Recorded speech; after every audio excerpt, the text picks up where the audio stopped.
everybody, and welcome back to Zoom Reports TV. I'm your host, Tim Glowinka, and thanks so much for tuning in today. I'm really excited. Got another great show to bring to you guys today. It's about Phil Jackson, as we've been talking about how he's been such a great leader. And what I admire most about him is that he does things in an unconventional way. Kind of goes against the grain, and it really brings, I think, a fresh perspective on how to manage people, and that's why he's had so much success, I think. But anyway, without further ado, I'm reading a book of his, and I wanted to pose a question to all you folks out there tuning in, and I'll paint a little picture for you. He's just hired on Gary Payton, and he's a future Hall of Famer, but he really wants to win a ring, so he makes the sacrifice to go to LA, and doesn't see much playing time.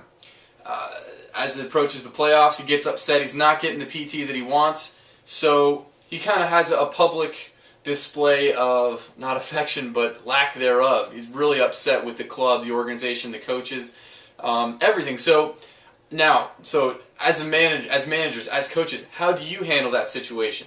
There's a couple ways you can take it. Do you A, make a public display of him and berate him and break him down? Do you, let it go, sweep it underneath the rug? Or do you deal with it in the Phil Jackson way?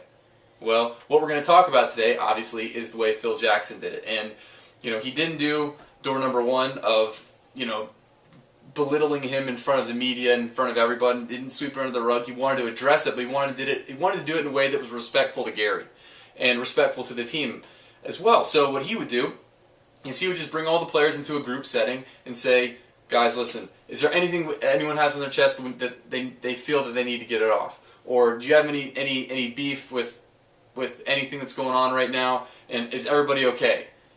And just by doing that would diffuse the whole situation. It gave an open forum for players to vent. But on the other hand, it didn't throw Gary under the bus. So again, I think he had just a really unique way of managing people but all the while being completely respectful of people's feeling, and especially at that level, these players, their ego. So anyhow, I think I have a crying baby in the other room, so I'm gonna have to cut this one short. After all, it's Daddy Daycare all over again. So please leave your comments, your feedback, your questions. Please keep them coming, and thank you so much for tuning in, and I'll see you tomorrow. Thanks so much.